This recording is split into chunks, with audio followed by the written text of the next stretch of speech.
Citation.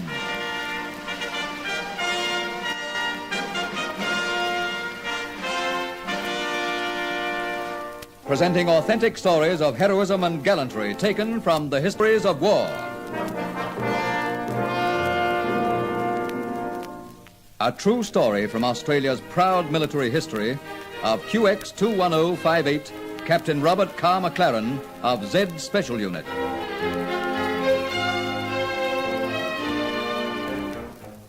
In March 1956, near his home in Wau, New Guinea, Jock McLaren, one of Australia's unsung wartime heroes, was killed accidentally. A rotted tree did what many thousands of enemy troops failed to do, even though they tried every device: assault, ambush, and even bribery. McLaren was awarded the Military Cross for his valor as a guerrilla fighter in the Philippines after he escaped from an enemy prison camp in Borneo. Then, the Philippines retaken by the Allies, he was returned to Australia. The war should have been over then for Jock McLaren, but he was not that kind of man. There was fighting to be done, Borneo to be retaken. What kind of man is that McLaren? A tall, skinny, cantankerous, bone-headed, stubborn Australian Scot. So he's not handsome, but you've got to pay him. He's got guts. He's not human.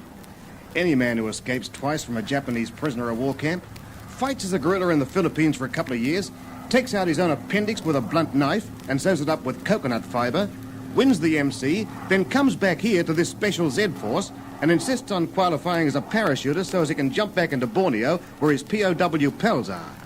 He's no man, he's a hero. Like I said, ugly as sin, stubborn as a mule. I only hope those nips up in Borneo have been doing some heavy praying lately. They're going to need it when McLaren gets back in amongst them.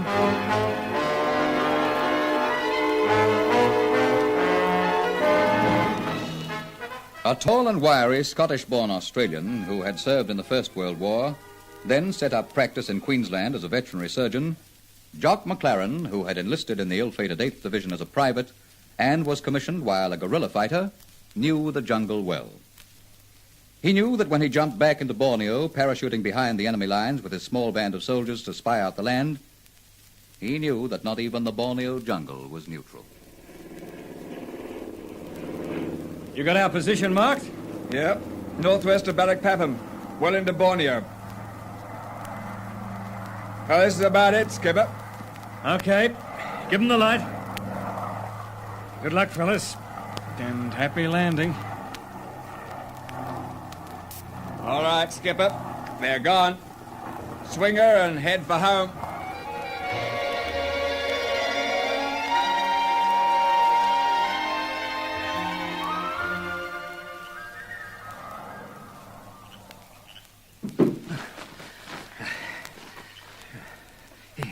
You all right? It's you, lad. Where does it hurt? Here? Huh? Here? My back, lad. Aye, we're in a tasty old piece of bother. Now, let's sort her all out. Jock! Quiet.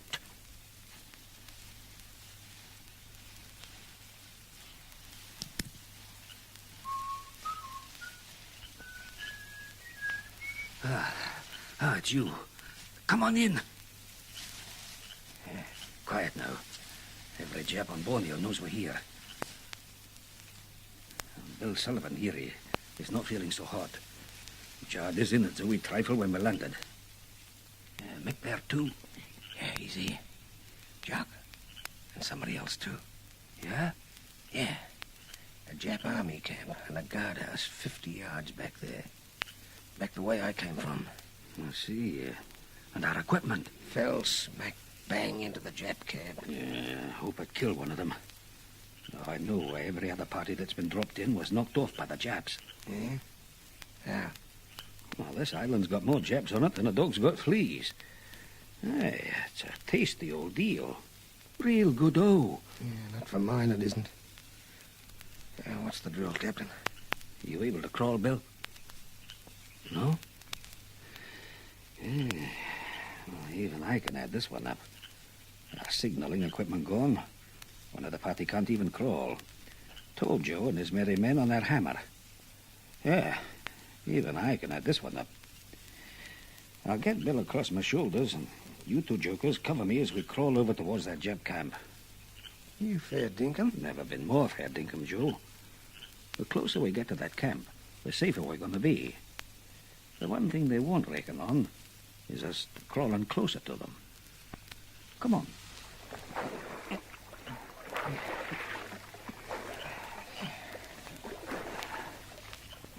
In the black, evil, and unfriendly darkness that was Borneo on that night of June the 30th, 1945, 6 weeks before the war was to end, Captain McLaren faced a situation to test any man. With one of his party of 4 seriously injured, without equipment save their arms and ammunition, and the quarry of an alert and determined enemy, he knew their penetration into enemy territory was almost completely frustrated. But such a man was McLaren. He decided to save what he could from the wreck. They would observe what they could of Jap troop concentrations. A friendly native guided them through the jungle maze, creeping past Japanese camps, which McLaren noted for Allied intelligence. And the native handed them on to other natives. So that gradually the 3 men, carrying their critically ill comrade in agony with a ruptured liver, made their way towards Balikpapan, where they expected to meet an Australian invasion force. Day by day they struggled on, until came the day when a young native arrived to act as guide. I don't like the way this native is acting. Well, I can't see anything different about him. Seems just like the others. I don't know. Nothing I can put my finger on, but I just don't... Why does he keep so far ahead? Hey, not so fast, friend. We have a sick man. But he hasn't slowed down. Why, you... Ambush! Scatter! Sorry, poor old man. Sorry if I was rough back there. Had to get out of that. That native led a slap bang into a Jap ambush. Here, now lie quiet. They're hunting for us.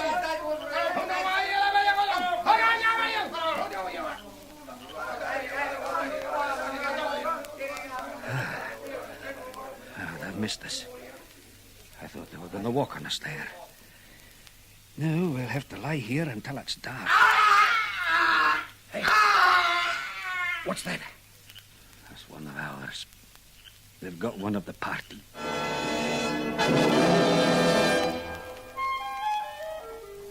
The Japanese had captured a Malay sergeant who was one of the party. And all through the steaming afternoon, the 3 Australians had to lie helpless in jungle undergrowth and listen to his screams as the enemy tortured him. Then there was silence. The sinister silence that turned into the noises of the night. And the party faced a situation which, as McLaren had a habit of saying, sorted the men from the boys. What now, Jock? Listen. Listen. That's the bombardment on Balikpapan. That's where we go. Follow the sound.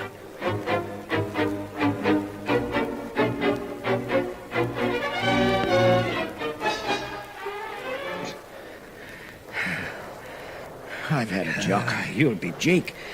Swipe a few of those stinking leeches off your legs and you'll travel easier. Hey, look, ahead. The river. The Sipan River. And it flows right down into Balikpapan. Oh, brother. But how can we handle it? We persuade one of those native boats going past to give us a lift. That's what we do. I don't fancy wading through the swamp. I never did fancy being crocodile beat. But the Japs will be right onto us. I told you before we came on this caper, there was bound to be a risk now and then.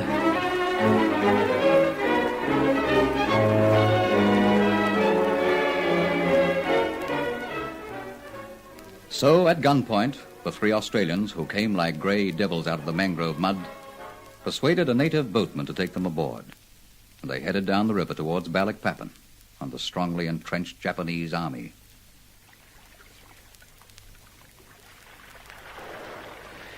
So far, so good. Cop this!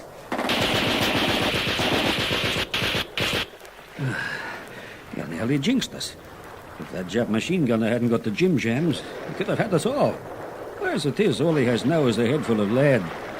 Hey, keep your eyes open, mate. Another Jap position on the left bank.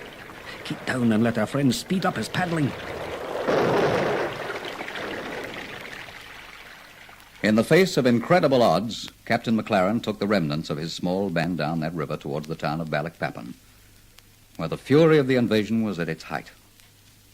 They kept going in the face of volley after volley of enemy fire, and they returned it, fighting back, keeping on, taking their sick comrade and the valuable information back to friendly hands, and finally, Balikpapan. There they took the sick man for medical care and reported to the commander at divisional headquarters. Haggard and filthy they were, and the senior officer looked at them amazed. What did you say your name was? McLaren, sir. Captain McLaren. McLaren? You can't be. McLaren's dead. Well, that'll be the day.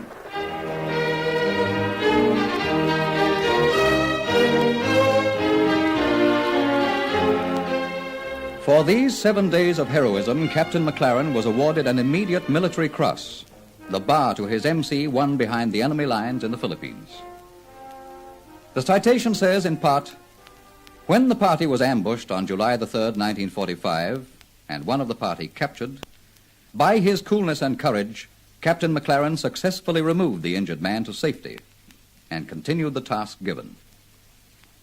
Finally, on July 6, 1945, Captain McLaren withdrew his party by native craft, passed through the Japanese lines, and delivered his information direct to the task force commander.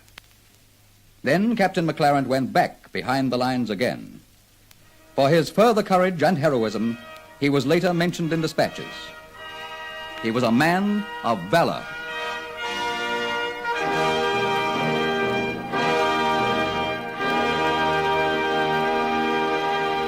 Citation. These stories are authentic. The program is produced by AWA and directed by Donald Crosby for Army Public Relations.